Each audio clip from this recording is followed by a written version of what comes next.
Hello, hello! Comment ça va? J'ai trop envie de vous faire une FAQ consacrée au Portugal.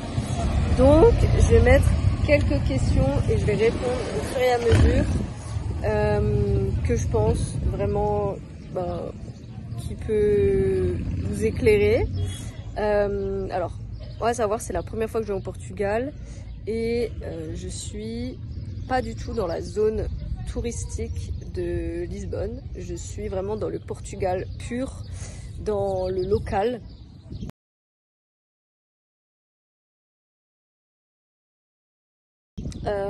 Donc, est-ce que niveau des langues et tout, est-ce que je comprends, sachant que je ne parle pas portugais? Alors, ils parlent très bien anglais ici. Honnêtement, c'est quelque chose que je me suis dit, ah, ça va être un peu du mal, on n'est pas dans la zone ultra touristique, mais au final, franchement, ils parlent très bien anglais, et ça c'est trop bien, c'est un des points forts je dirais, comparé à l'Espagne par exemple, où il y a certains pays, ou certains petits villages, des fois ils parlent pas trop bien anglais, mais là franchement c'est trop bien. Ensuite, deuxième chose,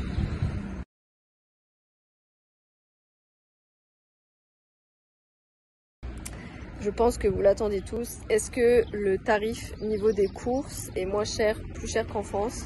Alors, globalement, on a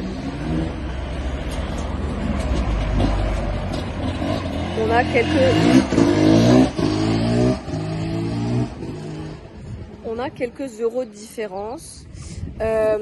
En soi, moi, le truc que je ressens vraiment, c'est tout ce qui est, par exemple, fruits.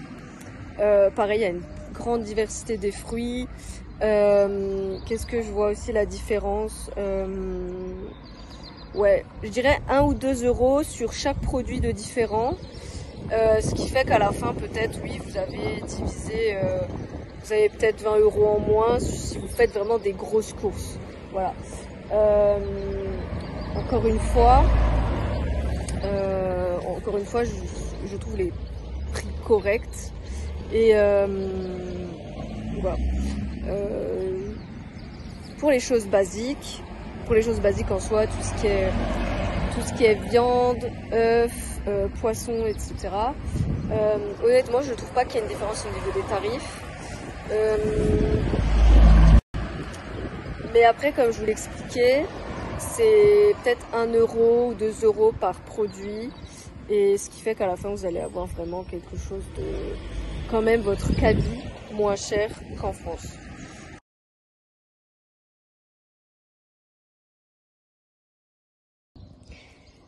Est-ce que les locaux sont accueillants et chaleureux? Honnêtement, je trouve que oui. Alors après, peut-être quand si vous êtes dans une zone ultra touristique comme à Lisbonne ou un peu plus au sud, à Faro, vraiment des endroits ultra touristiques, ou même en pleine saison, parce que là c'est pas encore vraiment la pleine saison, on est en mai, fin mai, on n'est pas encore à la pleine saison, même s'il fait chaud, voilà, c'est pas encore la pleine saison, mais en soi je trouve que les locaux sont accueillants. Ils sont sympas, ils sont polis, même ils font des efforts pour parler anglais, même si voilà, leur langue d'origine c'est le portugais, et que si on parle pas portugais, voilà. Et ça je trouve ça plutôt bien.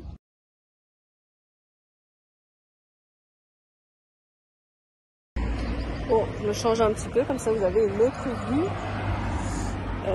Vous avez une autre vue, regardez, c'est trop beau. Voilà. Alors, niveau de la langue, est-ce que c'est facile de comprendre ou pas? Comme je vous disais, il y a l'anglais et après il y a beaucoup de similitudes avec l'espagnol. Par exemple, moi qui suis sans gluten, sans lactose, par exemple, je dis, il y a une voiture. En espagnol on dit sin gluten, sin lactosa, et en portugais c'est sem gluten, sem lactosa. En soi c'est la même chose, c'est juste voilà, il y a juste la fin. Des fois, il y a la fin d'un mot. Il y a quand même beaucoup de similitudes avec l'espagnol. Donc si vous parlez espagnol, il y a quand même beaucoup de similitudes. Pour dire bonjour, par exemple, bon dia, et en espagnol c'est buenos dias.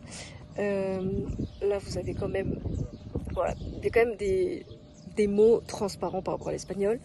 Et français, il parle pas trop français. Après, il dit juste peut-être merci, voilà, ce genre de choses. Donc voilà. Donc voilà. Donc ça, je trouve ça plutôt bien et c'est un point positif. Après, s'ils veulent que les touristes viennent, il faut quand même qu'ils parlent un petit effort. Voilà. Pour l'instant, est-ce que j'ai d'autres questions qui viennent qui pourraient vous aiguiller? Ouais, j'ai plein de questions. Attendez, je vous montre.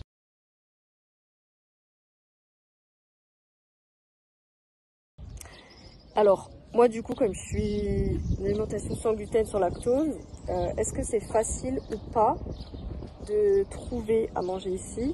En soi, dans les restaurants, c'est un peu compliqué. Il y a quand même beaucoup de nouilles, il y a beaucoup de sauces et tout ça. Mais comme au final, moi je cuisine beaucoup brut, quand même souvent, bah, ça m'a pas dérangé plus que ça, parce qu'en soi, j'ai pas forcément une autre mode de consommation ici.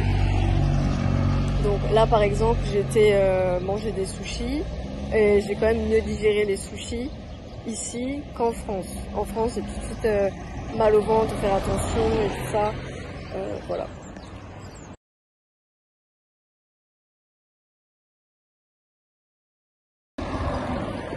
Alors, on va parler conduite. Alors, moi, je ne conduis pas du tout au Portugal. Mais en tous les cas, on conduit à droite, classique, normal. Il y a peut-être juste 2-3 trucs. Je pense que vous n'allez pas être trop dépaysé par rapport à la France si vous voulez conduire ou louer une voiture ici. Mais en tout cas, c'est pareil. Il y a des feux rouges, il y a des stops, il y a des autoroutes, voilà. Péage, je ne sais pas, je n'en ai pas encore vu, je peux pas vous dire. Donc voilà. Pour la conduite, je peux pas vous dire plus que ça.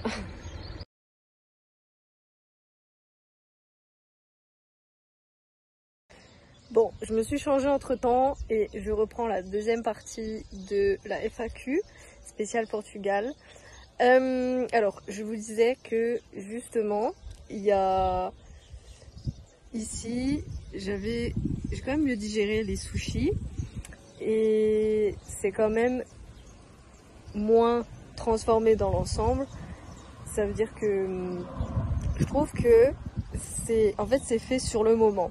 Voilà, il y a moins de plats industriels, il y a moins de... Voilà, c'est quand même plus sain ce qu'on a ici, enfin ce qu'il y a au Portugal de manière générale. Ensuite, concernant les supermarchés, alors honnêtement, j'ai trouvé mon bonheur, même s'il y a peut-être 2-3 magasins si vous voulez trouver quelque chose de spécifique ou quoi. Mais vraiment, c'est quelque chose... j'ai pas eu du tout de difficulté. Alors, j'ai trouvé des pâtes, j'ai trouvé tout ce qui est légumes, poissons, viande, etc. Là, c'est des choses vraiment, vous trouvez partout. Mais en soi,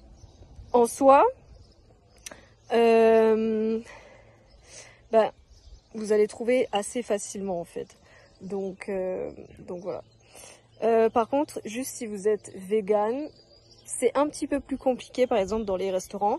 Et j'ai remarqué niveau protéines, c'est un petit peu light. Mais après, dans les supermarchés, vous allez trouver, voilà. Faut juste pareil faire 2-3 supermarchés, suivant ce que vous cherchez, suivant ce que vous voulez faire. Voilà, il y a vraiment... En fait, je trouve qu'il y a même plus de choix. Dans les supermarchés, vous allez trouver... voilà. Faut juste pareil faire 2-3 supermarchés, suivant ce que vous cherchez, suivant ce que vous voulez faire.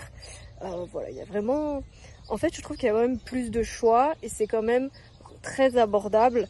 Il n'y a pas 5 € un bout, je sais pas moi, des galettes de soja par exemple. Voilà, ici à savoir, il n'y a pas de magasin bio. Enfin, en tout cas, pas là où je suis. il y a juste des supermarchés, il y a Intermarché, il y a Leclerc, il y a Aldi, Lidl, il y a plein de supermarchés. Pareil qu'en France, il y a juste les produits sont quand même différents, bien sûr, qui viennent d'ici. Et je trouve qu'il y a quand même, comme je vous disais, les tarifs, les prix sont quand même relativement un peu moins chers. Mais en soi, après c'est l'euro ici, donc vous n'allez pas avoir de grosses différences au niveau des...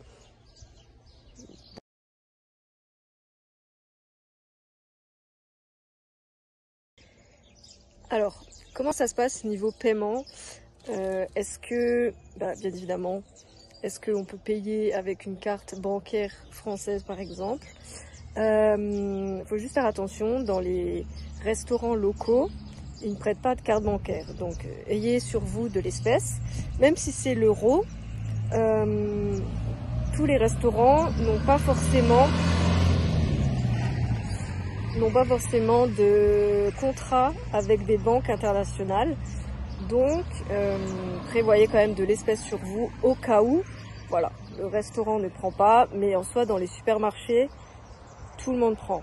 Voilà, c'est très très rare pour l'instant que aucun supermarché ait refusé la carte bancaire. Donc voilà. Pour l'instant, c'est tout ce qui me vient comme question. Si j'ai des questions entre temps, je les rajouterai à cette vidéo suivant encore les jours qui me restent à faire. Et je vous rajouterai ici.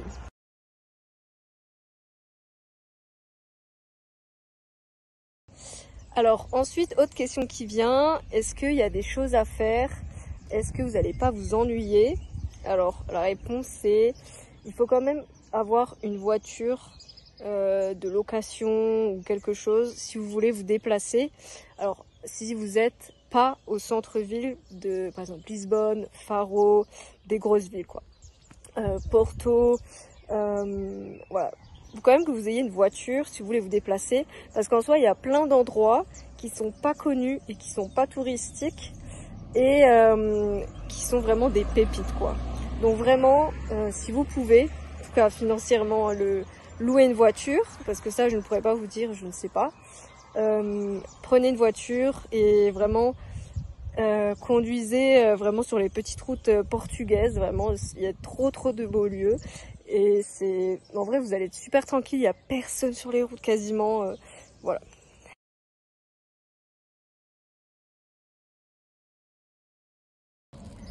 Alors, comment ça se passe? Est-ce qu'il y a des microclimats ou est-ce qu'il y a des endroits où il fait un peu plus froid?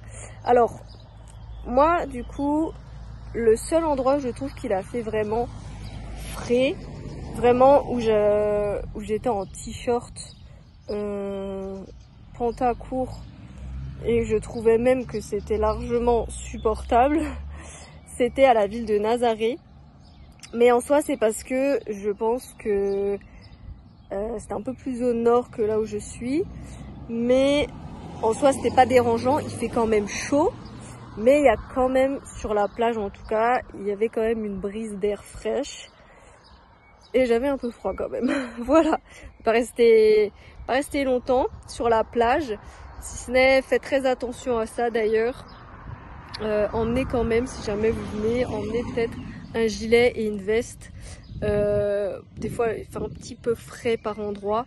Mais voilà, après, si vous êtes frileux, ou si vous n'êtes pas frileux, n'emmenez rien et vous verrez sur place. Voilà.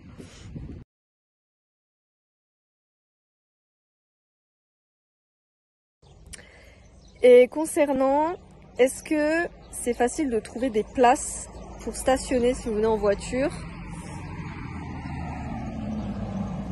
Alors là du coup à savoir que je suis fin mai et on n'est pas du tout dans la pleine saison. Vraiment la pleine saison elle commence tout juste début juin, vraiment début juin voire vraiment juillet août, c'est vraiment les grosses périodes de pleine saison. D'ailleurs je suis toujours en train de faire...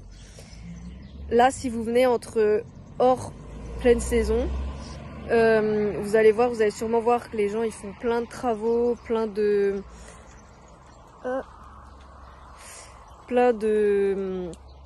travaux, ils font les villes propres et tout. Ne soyez pas étonnés si vous voyez ça d'ailleurs, parce qu'en soi c'est tout à fait normal. Ils préparent en fait tout le reste de l'année pour 2-3 mois ou quand les gens ils sont là quoi. Voilà.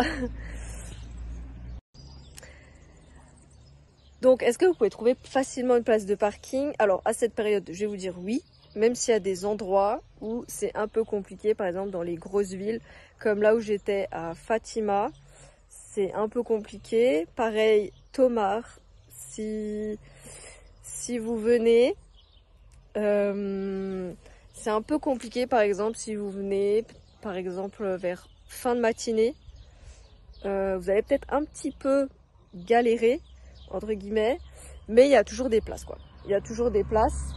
Je pourrais pas vous dire concernant les autres périodes de l'année parce que moi j'y serai pas du coup, voilà.